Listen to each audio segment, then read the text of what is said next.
Le M23, soutenu par le Rwanda, a lancé une offensive contre l'armée régulière de la République démocratique du Congo, qui replonge le pays dans des violences extrêmes.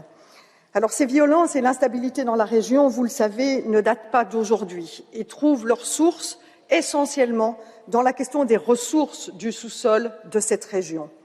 Ressources qui sont pillées par les voisins au profit d'entreprises et de groupes internationaux qui alimentent la corruption, qui financent des groupes armés pour se garantir l'accès au moindre coût.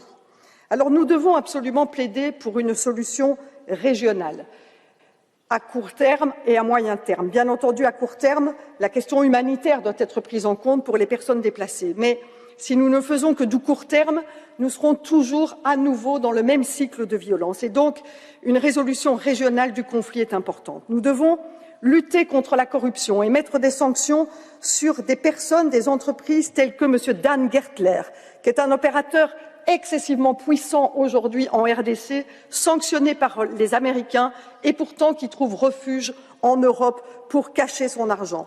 Nous devons évaluer la loi sur les minerais des conflits qui aujourd'hui n'est pas d'application sur le territoire et nous devons mettre en place des tribunaux mixtes qui sont des tribunaux qui luttent contre l'impunité en République démocratique du Congo. Merci.